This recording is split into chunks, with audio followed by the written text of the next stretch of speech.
So, let's see how I begin.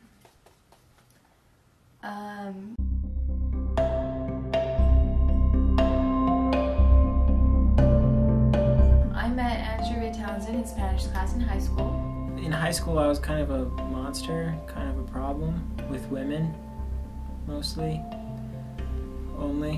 When Andrew took the class, he was a senior, and I was a sophomore. My dad worked for Novell, and he got these sweet tickets to Brainshare's concert. Goo Goo Dolls was coming to perform with him. And I asked so many girls if they wanted to go to the Goo Goo Dolls. So I'm sitting in my Spanish class, and Brianne Turner was my last chance. And she sat behind me in Spanish. I turned around and I said, "Hey, do you want to go to the Goo Goo Dolls concert with me? You like the Goo Goo Dolls, right?" And she's like, "Yeah, but I can't go. I'm sorry." I'm like, "Shoot, what am I going to do?" I asked this person and this person and this person, and I said, "You know what? I should just be able to ask anybody." That's how they do it in the movies. That's how they expect you to do it. You just walk up, "Hey, you want to go on a date?" And you're like, "Hey, yeah, you're really hot. Let's get a free meal or whatever." I was like, "I can do this. I can do this. I can just ask anybody." And I looked across the little aisleway in our Spanish class, and I saw this really cute little blonde young lady, this cute blonde girl. I don't know anything about this girl. I don't know her age. I can guess her ethnicity. I don't know her anything. And so I'm nervous, but I'm like, you know what? I can go for it. And worst case scenario, she says no, and whatever, I move back to my side of the room and I stay here. So I was 15 at the time. I hadn't even turned 16 yet. When Andrew first talked to me, the first things he said was, "You should go with me tonight to the Goo Goo Dolls concert." And I thought it was awesome that a senior boy was asking me to a concert. And so of course I said, yeah, and then I realized I'm 15. So I had to ask my mom first. And when I got home, I just said, "I'll call you if she says yes." So I asked my mom. She said, "Well, is it a group date?" And I was like, "Yeah, I'm pretty sure." She's like, "Okay, just be back before 11. And I was like, "Okay." So I called Andrew and he's like, "Perfect, I'm on my way to pick you up." Natalie, Adam, and me jump in the car. Adam Tubbs, not my super awesome hot brother Adam. And they were in the backseat of the car, and it was his sister Natalie and her boyfriend Adam Tubbs. And keep in mind that I am the youngest one in the group date, so everything felt awkward. And on the bus ride, and she's super quiet. She's the quietest girl I've ever met. She wouldn't say anything. but we got off the bus, and there was still like 30 minutes before they were going to let people inside the building. Thought it'd be a great idea to go to the mall that was next to the place that the concert was at. And I was like, perfect, that sounds like fun. So we walked there, and Natalie and her boyfriend disappeared. So it's just me and Ashley. It's a multi-level mall, and we're walking towards the staircase, and everybody's going up. And me and Andrew go down. And I could not get her to say any words for the life of me. And so when we came to this split in the road where everybody was going over to the food places because they'll grab a bite before the concert, I was like, I got to get this girl to talk, and I got to get her to where I can hear her, because she was really quiet when she did talk. He's taking me away from the people that made me feel comfortable. You know, this is my first date. I didn't want to be that alone with this guy, even though I did think he was cute. And that was cool. It was fun because she is a really cool and smart and fun girl. And then the Goo Goo Dolls played, and we ended up getting floor seats, which was really cool because we were really close, and they played really good music. But I was uncomfortable, and so I didn't stand. And I remember Andrew was telling me how awkward that made him felt, that I wasn't standing and dancing to the music, that I was just sitting and listening. We were driving back on the bus. I got a chocolate bar as well, and I was like, I think she got one too, but mine was caramel and hers was regular chocolate or something like that. Andrew opens up his bar of chocolate and is like, "Oh, do you want some?" And I was like, "Sure." So I went and popped it in her mouth without thinking. And he's feeding me this chocolate, and it was so uncomfortable for me because I had just met this guy like that day. So he drops me off at my house, and it's another awkward moment. And I knew at that point that she was only 15. I knew at that point it was her first date. And I knew at that point that I had probably come across as a little bit creepy as an older guy, and I didn't want her to be worried about anything, about any of the stereotypical demands of a doorstep scene. I didn't have a key to the front door, and the door was locked. And it was at night, so my parents were asleep. Oh, I gotta go into the garage. So I followed her down the steps to her garage, and she typed in the code, and it went up a little, like 2 or 3 feet or something.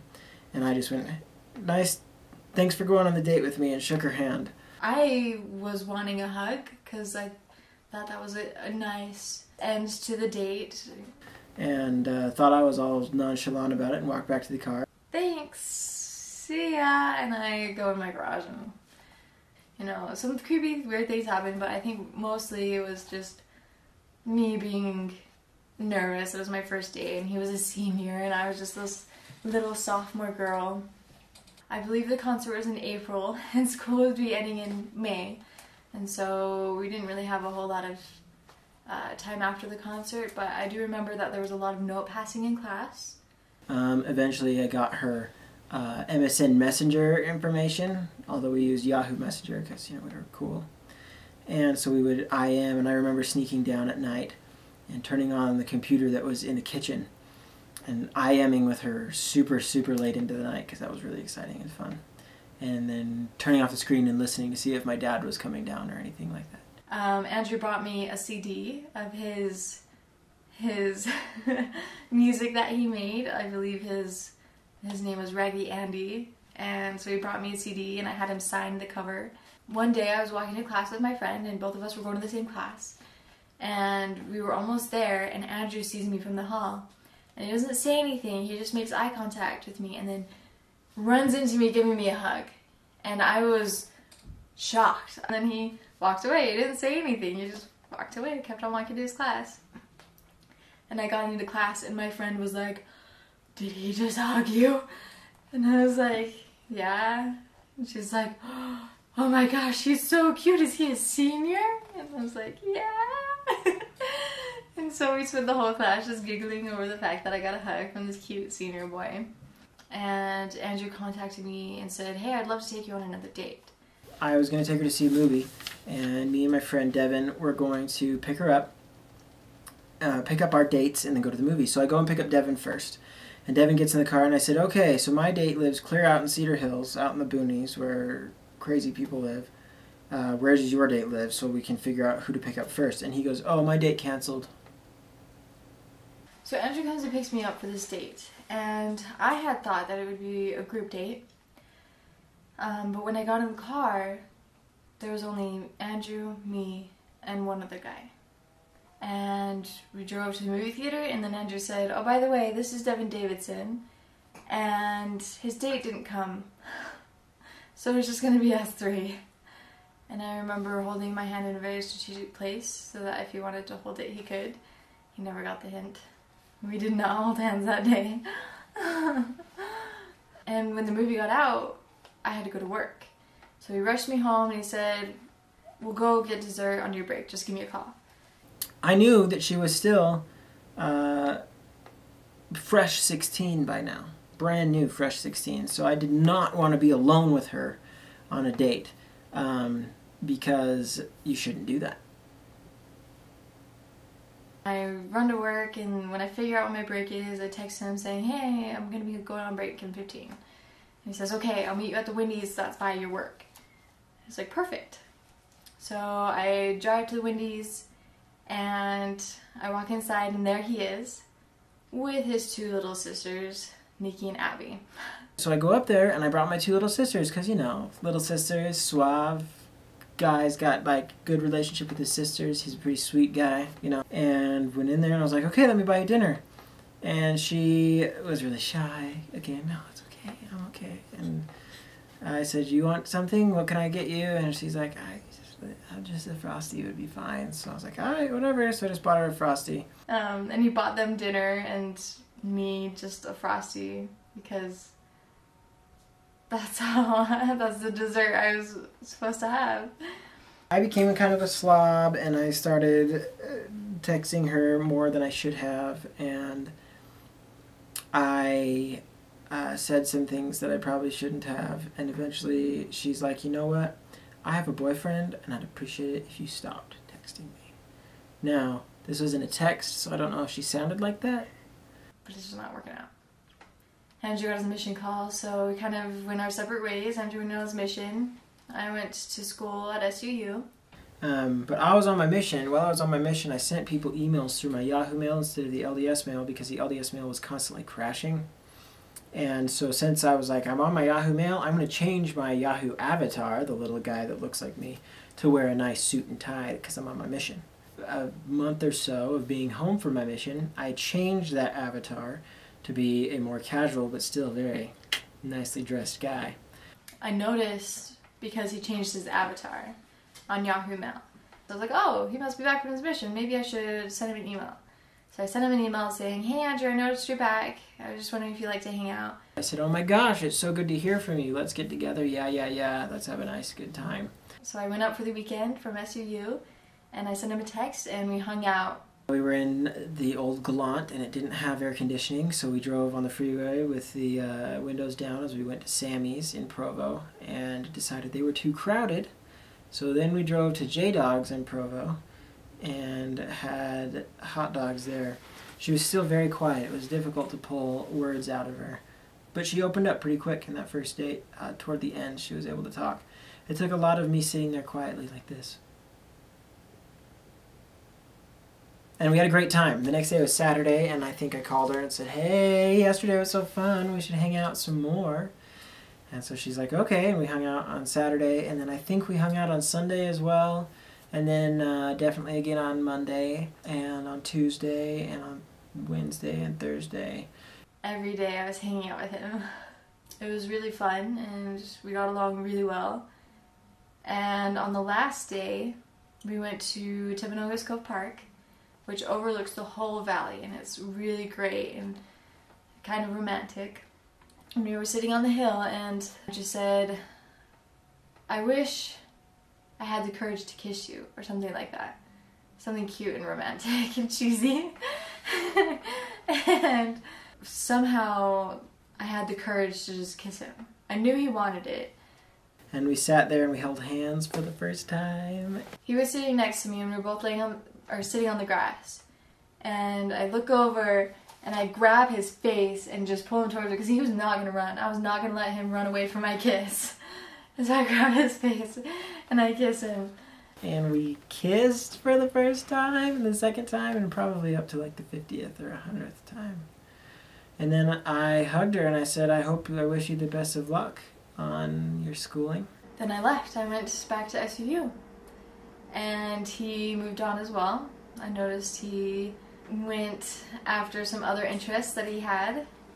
Now this is the part that's very crucial. Weeks before she had sent me the email and we went on this date, there was this girl that came up from Arizona and met me for the very first time, and we hit it off pretty well. And I thought I loved her. I thought I was totally in love with this girl. And so I thought about it, I prayed about it, and I felt like I needed to go down and see her. We'd only met once. So I bought tickets to go to Arizona to meet her and her family and spend a weekend down there with some Arizona friends. That weekend happened to be the next weekend after Ashley went down to SUU. I already had the tickets, I already had the friends, I had everything planned. So when Ashley left, I was like, how awkwardly convenient. Flew to Arizona. And on day one, the girl I went down to visit said, I prayed about it, and I know we're not supposed to be together, so I'm not going to spend any more time with you. And then she disappeared, and I had to spend 2.5 days down there just dinking around. I flew home, and I posted some cryptic stuff on Facebook because I felt really awkward, and it was a brand new Facebook. I'd never had Facebook before. I hadn't learned how to have restraint yet. I couldn't find a job that was working out for me at SUU, and so I knew I was going to have to move back home where I could find a job. So I sent him a text saying, hey, what would you think about if I moved back home? And he said, that would be so cool. I'd love to have a pretty lady like yourself living nearby me. So I said, that'd be great but for me, but that would suck for you because your degree's down there, you want to live down there, that's your dream.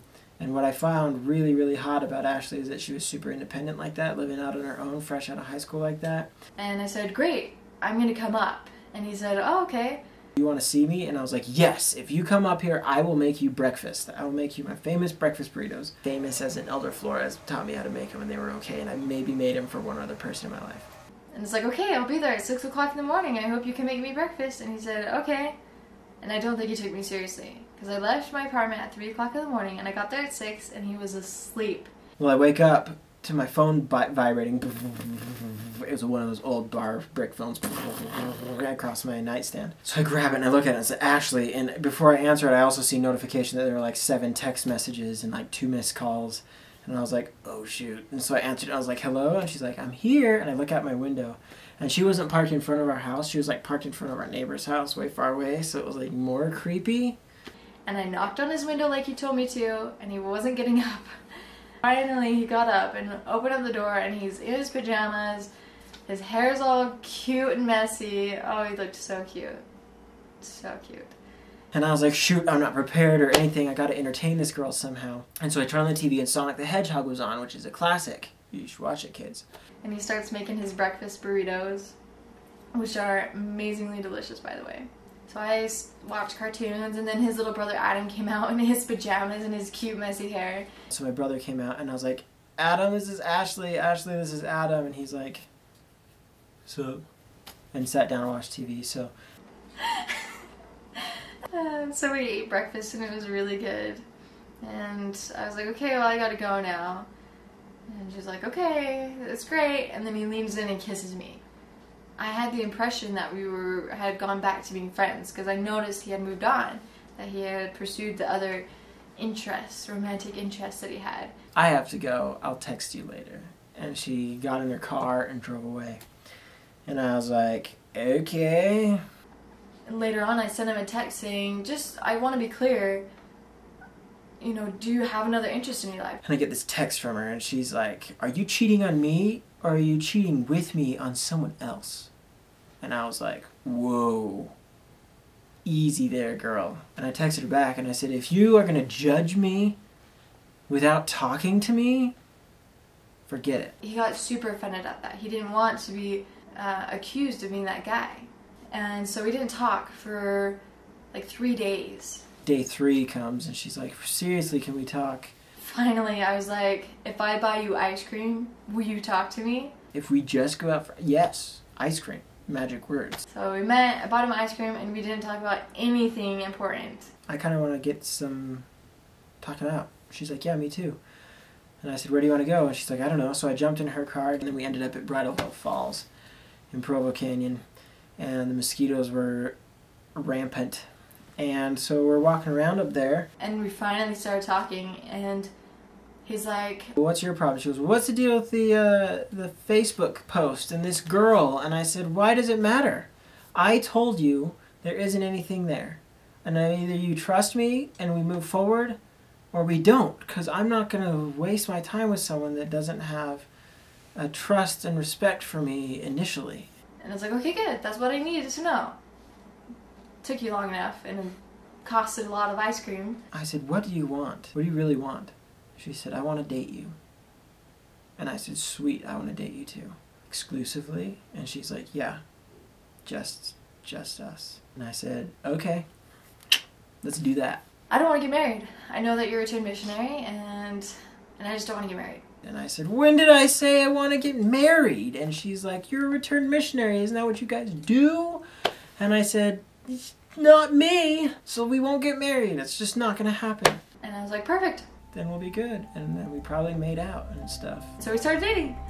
And a couple months later, we were engaged. 6 months after that, we got married. We currently are living happily ever after.